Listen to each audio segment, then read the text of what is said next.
नमस्कार दोस्तों। Start with Y सिमन सैनिक की ये बुक है जिसके बारे में आज हम बात करेंगे। तो परिचय करते हैं शुरू में। क्यों से शुरुआत की मतलब है कि किसी भी काम को लेकर हम एक पर्पज के साथ आगे बढ़े। आपने कंपनी क्यों शुरू की थी, लीडर क्यों बनना चाहते हैं आप, क्या जिंदगी में आपका कोई पर्पज है, अगर है तो क्या ये सब सवाल फिजूल नहीं है।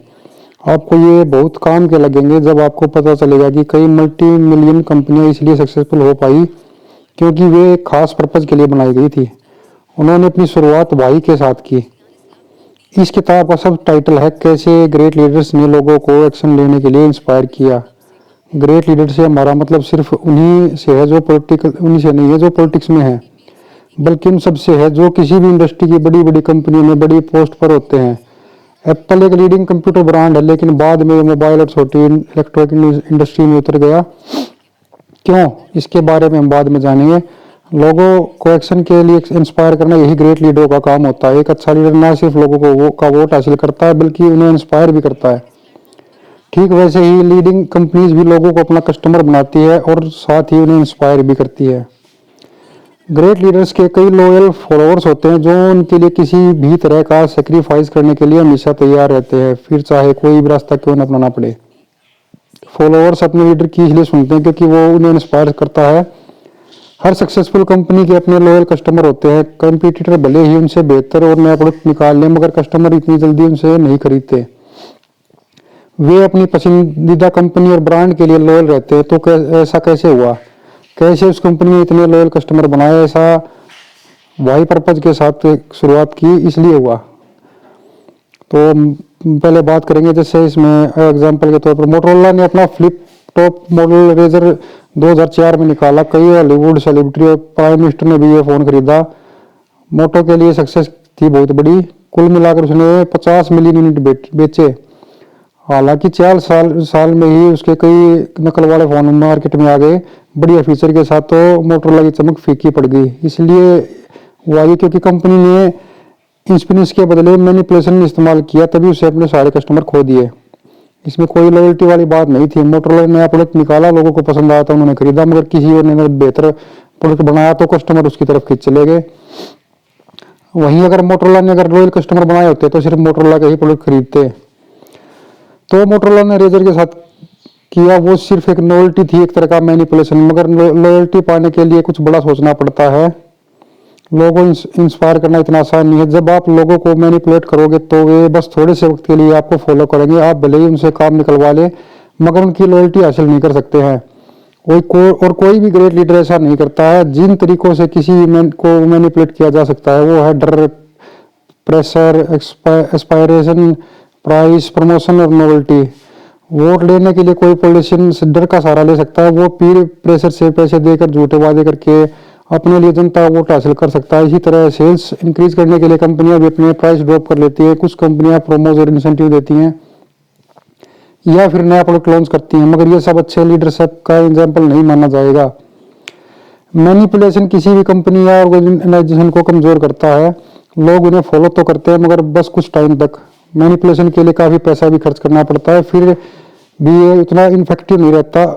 रेजर फोन कोई इनोवेशन नहीं था, तो इसलिए मोटरोला लोगों को इंस्पायर करने में नाकाम रही। Fax machine, microwave oven, light bulb, iTunes, ये चीजें इनोवेशन मानी जाएंगी क्योंकि ये सारे प्रोडक्ट है जिन्हें पूरी इंडस्ट्री चेंज कर दी, या कह सकते हैं इनकी वजह से सोसाइटी का लाइफ स्टाइल में एक चेंज आया। तो दोस्तों कुछ अलग सोचे, आओ कुछ अलग सोचे। 1984 में जब एप्पल कंपनी बनी तब से लेकर आज तक उनका यही मोटो रहा है। एप्पल ने अपने सभी प्रोडक्ट और एडवर्टाइजिंग में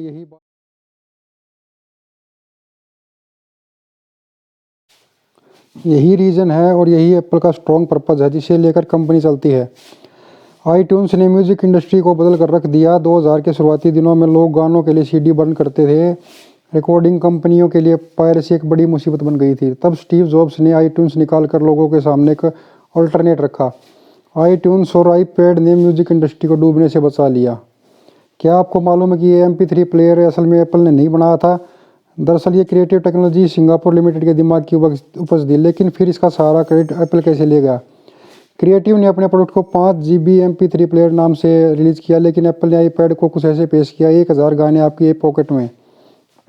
क्रिएटिव ने मार्केट को बताया कि उनका प्रोडक्ट क्या है, पर एप्पल ने आईपैड क्यों खरीदे ये लोगों को बताया, क्योंकि लोग क्या नहीं समझते, वे कोई चीज़ क्यों है ये समझते हैं और ख़रीदते हैं। आईफोन के साथ एप्पल ने इनोवेशन किया। ये मोटरोला के रिजल्ट की तरह सिर्फ एक नया प्रोडक्ट नहीं था, आईफोन की वजह से स्मार्टफोन का ट्रेंड चल निकला। इसे देखकर नोकिया, एरिक्सन, मोटरोला ने भी टच स्क्रीन वाले फ़ोन निकाले। आईफोन के ग्राफिक इंटरफेस और सिंपल डिज़ाइन ने मोबाइल फ़ोन की इंडस्ट्री बदल कर रख दी। क्या आपको पता है कि साल 2003 में डेल ने अपना खुद का MP3 प्लेयर निकाला था, मगर उनका सक्सेसफुल नहीं हुआ जितना कि कंपनी को उम्मीद थी। वजह यह थी कि डेल को सिर्फ एक ऐसी कंपनी के रूप में जानते थे लोग जो कंप्यूटर बनाती है। ऐसे में उनके मोबाइल या MP3 प्लेयर खरीदना लोगों के गले नहीं उतरा, और कुछ सालों बाद डेल ने आखिरकार अपने नए प्रोडक्ट मार्केट से हटा ही दिए। मगर एप्पल आखिर कैसे कंप्यूटर बनाने वाली कंपनी से मोबाइल और गैजेट बनाने वाली कंपनी बन गई?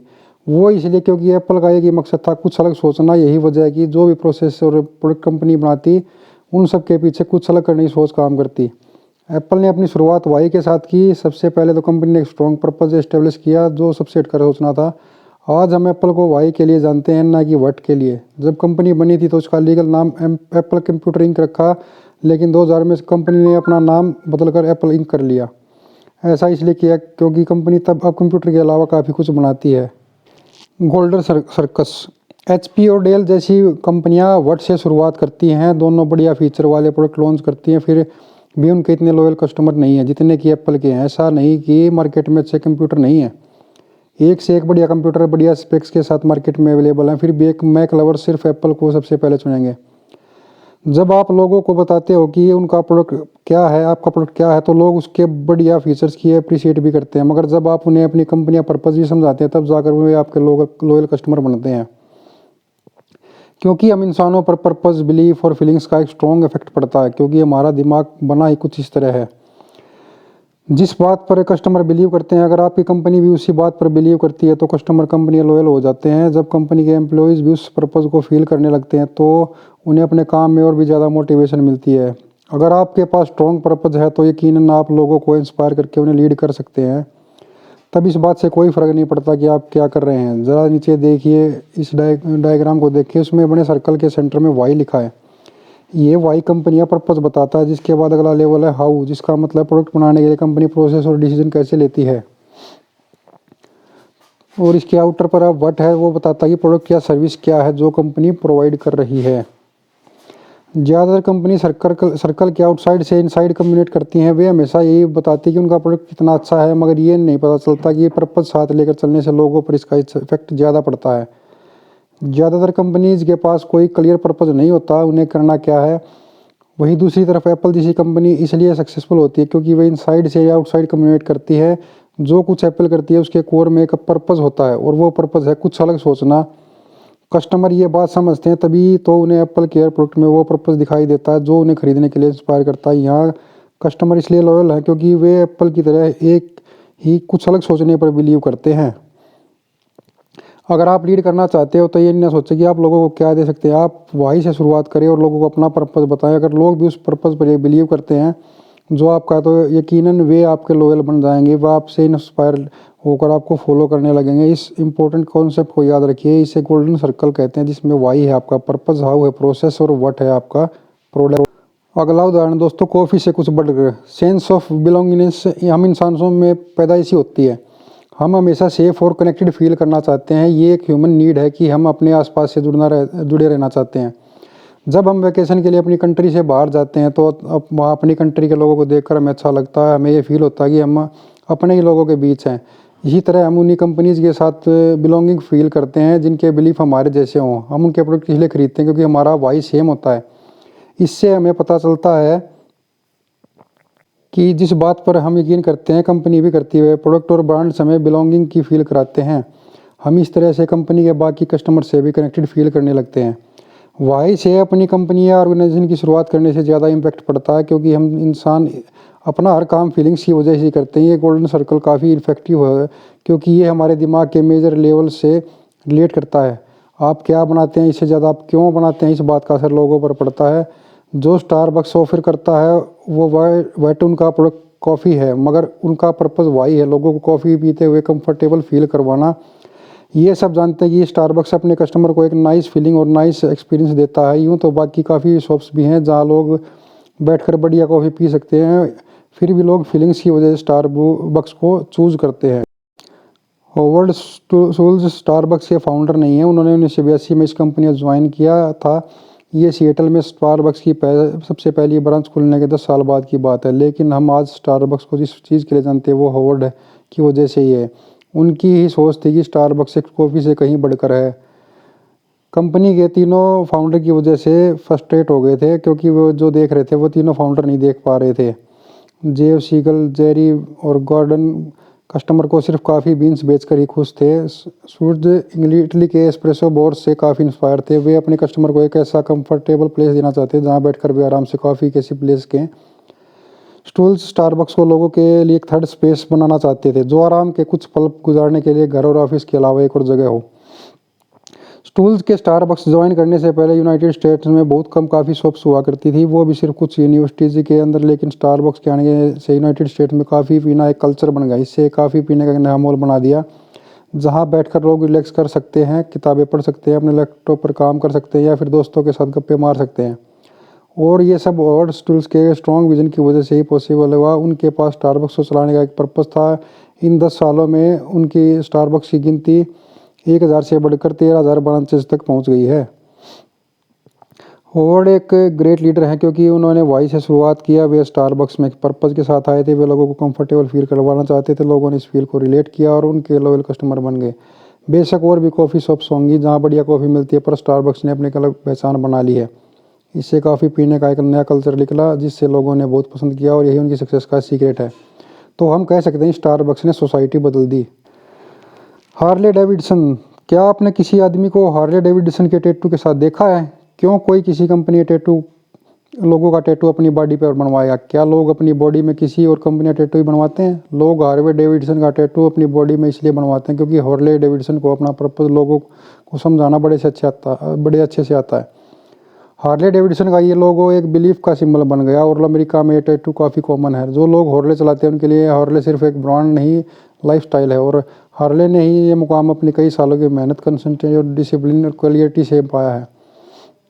जो कुछ भी हार्ले डेविडसन करता है और कहता है वो उसके बिलीफ के साथ चलता आ रहा है, उसमें कोई चेंज नहीं आया। कभी कंपनी ने अपने कुछ उसूल बनाए थे जो जिन्हें वो आज तक फॉलो करती आ रही है। कंपनी ने अपना एक क्लियर पर्पज़ रखा था जिसे आज उसने लोगों तक पहुंचाया। लोगों ने उसकी बात समझी और इंस्पायर हुए। धीरे धीरे कंपनी का ये लोगो सिर्फ एक सिंबल ही नहीं बल्कि एक बिलीफ बन गया।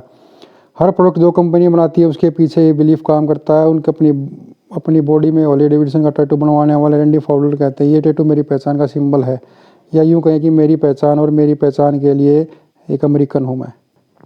तो अब दोस्तों हम कंक्लूजन पर आते हैं। स्टीव जॉब्स, बिल गेट और सैम वॉल्टन जैसे ग्रेट लीडर्स ने अपने वाई को एक पहचान दी। जब जॉब्स ने एप्पल छोड़ा, गेट्स ने माइक्रोसॉफ्ट और वॉल्टन ने वॉलमार्ट, तो इन सब कंपनियों के कामकाज में गड़बड़ होने लगी, क्योंकि अपने ग्रेट लीडर के बिना कंपनी अपना पर्पज़ भूल गई थी। सिर्फ ग्रेट क्रेडेंशियल का होना ही ज़रूरी नहीं है, हर कंपनी के आने वाले सीईओ को अपने ग्रेट लीडर से इंस्पायर होना ही बहुत ज़रूरी है। उसे यह बात पूरी करनी तरह बिलीव करनी होनी चाहिए जिस कंपनी के फाउंडर को बिलीव है। अगर ऐसा नहीं होगा तो कंपनी कभी भी अपने पर्पज़ क्लियर नहीं कर सक पाएगी और धीरे धीरे उसका रेपुटेशन भी खो जाएगा। लेसन यही कि किसी भी ऑर्गेनाइजेशन में उनके पर्पज़ बहुत डीपली रूटेड हों, भले ही कंपनियां फाउंडर रहे या ना रहे, मगर उसका पर्पज़ हमेशा चलता रहे, तभी वो कंपनी सक्सेस के आगे में रास्ते में बढ़ती रहेगी। अब आप समझ गए कि वाई से शुरुआत करना क्यों ज़रूरी है। अपने पर्पज़ के बारे में सोचो, वो क्या हो सकता है, ऐसा क्या है जिस पर आप बिलीव करते हैं। और जब आपको इन सवालों के सारे जवाब मिल जाएं तो अपना हाउ व्हाट के बारे में सोचना शुरू करें, कैसे आप उसे अचीव कर सकते हैं। अपने विजन को कभी आंखों से ओझल ना होने दें। जो आप सोचते हैं, करते हैं और कहते हैं उस पर ध्यान दें। बस इस बात का ख्याल रखें कि ये सब आपके पर्पज़ के साथ मैच करे। एक बात और याद रखें कि पर्पज़ जितना बड़ा होगा उतना ही ज़्यादा सक्सेस मिलने के चांसेस आपको रहेंगे। तो ये दोस्तों समरी थी हमारी बुक की आज की। तो आप सबसे स्टार्ट विद वाई, तो आप सबसे निवेदन करूँगा कि अगर आपको ये समरी बढ़िया लगी है तो कृपया करके वीडियो को शेयर और सब्सक्राइब ज़रूर कर दे चैनल को। वीडियो को ज़्यादा से ज़्यादा अगर आप शेयर करेंगे तो आपके जितने भी मित्र साथीगण हैं उन तक अपनी बात पहुंचाने में हमें आसानी रहेगी। इन सब बातों के साथ जय हिंद, राम राम।